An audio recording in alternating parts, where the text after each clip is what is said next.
hello, and welcome to another cosmic weather report.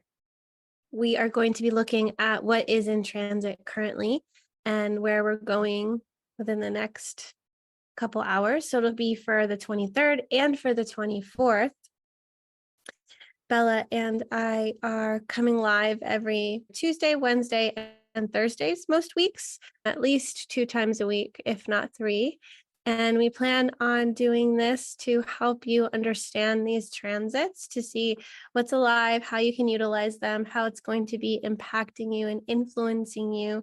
We do this as it is alive, so we're not pre-recording anything before it comes. So Bella and I are pretty good at picking up intuitively with our senses what's happening now in the moment. So it's the most beneficial for us to speak about the weather as it is happening right now instead of telling you beforehand. We'll give you a little bit of a heads up for certain big cosmic events, but generally these are going to be for what's alive right now. So if you're watching the replay, the moon might have moved on, but a lot of the outer planets will still remain the same and will most likely be in the same gene key or gate as we are in the sun, the activation from the sun. So ready to get into it? Let's do it. And if you're on our email list, you've already had some updates today about the energy. So you can watch one of those bigger things that Ashley said we are kind of giving you a heads up on is the nodal shift that we spoke about yesterday. It's going to be in the 6th line of the 42 in 2 days. On August 25th, we're going to have that shift from the nodes being here where they are now 3 and 50 moving backwards to 42 and 32, and that's a big thing. So we spoke about that yesterday, and then the other shift from yesterday is that the sun moved from 29 in the codon ring of union, still in the codon ring of union, but now it is in the 59, and it's creating the whole channel of mating because we have Mars in gate 6 at least for a couple more days. So we're going to have this activation for a while, which is emotional authority. We've had a lot of days where the transit chart had undefined emotional center with a lot of hanging emotional gates, but now there is definition, and this is definitely going to be an overlay on our intimate relationships for the next 6 days. The 59 is going to concern intimacy, and in a more specific sense, your sexuality. This is the channel of mating with the 59 and the 6. And so the purpose of this one is tribal. It's to propagate the species. It's to continue on. And so generally the 6 is going to tune into and feel the resonance with the potential mate because it's looking for harmonious traits too that they might want to bring forward and continue on, because this is about, on this side of the sacral smile, it is about bringing in the children. And then the 50 and the 27 is about bringing up the children, educating them, nourishing them. So you'll probably be experiencing some stuff in your personal relationships. We still have the 3 and the 60. This is quite a defined chart with 3 channels, and some things are wanting to mutate, which is beautiful. But with that mutation, we'll have to say goodbye to some of the things. So as we transition into the 42, we're going to be grieving, having these endings, having these completions. But hopefully today will bring some insight and epiphany. You want to talk about the moon?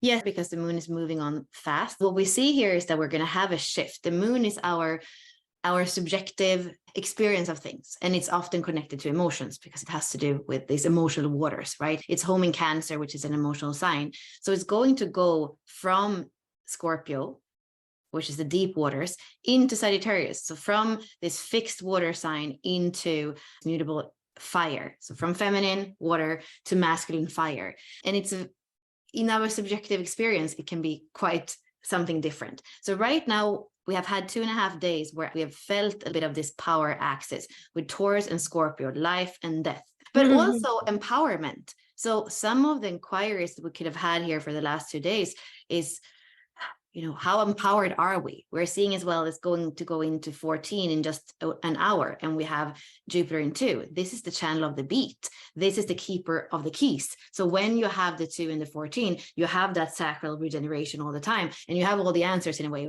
You have the energy to unlock anything, which is, again, going back to this empowerment. And individual circuitry 2 and 14 is also about personal empowerment. So looking back, feeling back into the last few days and the next 6 hours where the moon is in gate 14, what about your energy? What about your power? What about your resources? Are you using them in a way that you're actually happy with, that actually makes you feel empowered, that actually makes you feel you can build in a way that is valuable, and that you can let go of the things that you don't need anymore? This is something that's still active until it's going to be a different energy when the moon comes into Sagittarius, and we're going to have more of that kind of optimism, more expansive energy. But right now, it's more about personal empowerment or not that we can tune into.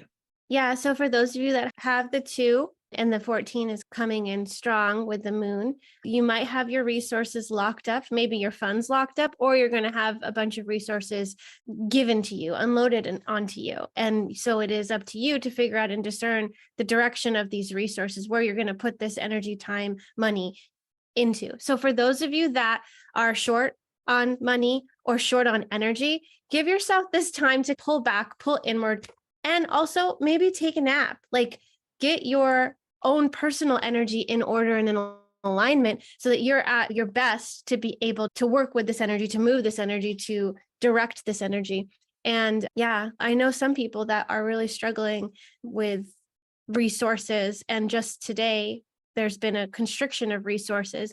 And I find it interesting with the moon going into the 14 soon, that some will be experiencing more and some will be experiencing less, but it's up to us to figure out and discern what this is doing for us, instead of feeling like you're a victim of the transits, because that is a potential here with the Earth being in the 55, where you feel like a victim of circumstance, a victim of, oh, this is outside of my control. Even some of the things that are happening to you that you're like, I can't even control it. I can't do anything about it. It's just happening.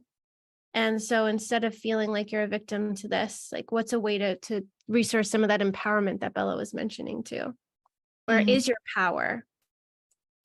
With that conjunction now with the Earth in 55, and also we have Saturn there, and Saturn is the teacher and sometimes a bit severe in his ways of having us learn things. So of course there can be things related to that feeling that we are helpless or that we are victims.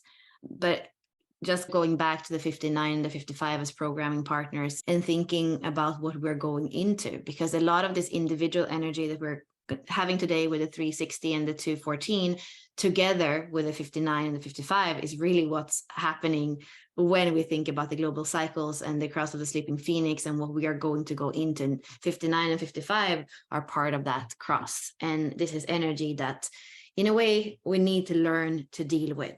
So the lower frequencies of dishonesty and victimization, but also the higher potential of freedom and intimacy and transparency.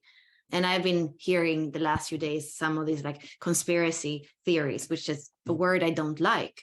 And it feels a bit like, and possibly too with this conjunction in Pisces, where Saturn is like kind of wobbling. It's like, okay, I don't really know what of this could actually have some weight behind it. But I do feel, knowing that I'm supposed to travel to Europe in 3 weeks, and I feel like there are things in the world that are a bit wobbly, and not have fear, but have awareness of these things when we make decisions and when we preserve our freedom the best we can. And knowing that everything is not on the surface right now. We have Neptune in the 36. It takes like years. It's like the 3rd year we have Neptune in 36, I believe now. And a lot can be veiled with that Neptune. When Neptune goes out from Pisces and into Aries, a lot of things are going to come up to the surface, but we're not there yet. Mercury is going retrograde as well. So I feel like there are things that are a bit hidden, and we just need to tune into this middle pillar, to this inner knowing that we have in ourselves, and just find that core stability, find our empowerment in the small, in the everyday, which leads to many sovereign days in the small, leads to a sovereign life. And that's where I feel we need the awareness and we need anchoring as we're moving forward. That's beautiful. One last thing that I'll share about the 55 and the 59 and the 6 is that the 59 if you look at the I Ching, it's called dispersion. And if you think about the 59 and the 6 coming together to create children, there's also other things that happen, like how are you dispersing your life force, your energy, the information you're sharing too. Like, what is it that you're sharing? And some of these conspiracy theories or the things that are coming out there, like, what is it that you're dispersing? Because you're planting seeds in people's psyche and in people's hearts and people's emotions. And so as the 6 is in the EQ, which is Mars, what is it that you're taking in that's impacting you emotionally? What are you buying into? And what are you feeling like a victim towards? Because a lot of the stuff that you could be receiving could be like not so great or positive. And so do you want to create a reality where you're the victim, or do you want to create a reality where you are gathering the truths to co-create in this space instead of feeling like you can't do anything about it and like falling into this kind of like indifferent, just riding the wave of like apathy and despair and like, oh, things aren't really looking up, like they're not turning out for me. How do you want to create with this information? How do you want to create your reality? And what kind of information are you sharing? Is it empowering or is it victimizing? Like, how is it that you are dispersing that information? And what spin are you putting on it too? Yep. Two things come to mind is that we're going to have those centers defined, also the G now. So if you are a mental projector or somebody that has a lot of openness on the bottom of the body graph, we have 3 motors that are defined. You probably will feel some energy. And even if this energy is not necessarily consistent and calm with the 360 and the 59-6. However, you might be able to use this energy in some way because you have those defined centers. So just knowing if you have a lot of openness on those lower centers of the body graph, you probably will feel a boost. I'm also thinking about the Sexuality and Sacral Center Masterclass we did for $25 only, because understanding the sacral center, how it's connecting to all these different places. The sacral center, you can see it connects everywhere except to the head and the ajna. So understanding how our life force moves and where those generated channels are is important for us. Whether you have a defined sacral or not, you're going to be impacted by this life force connecting everywhere in this matrix, in this body graph. Okay. Come to the transit call on Tuesday next week. We're going to be doing both the 59 and the 40, and that's a free call. And then you get to marinate more in those energies and share and ask questions. Be part of the community. Yes. Thank you for joining today, and we will see you tomorrow. And happy Virgo season. Bye. Bye.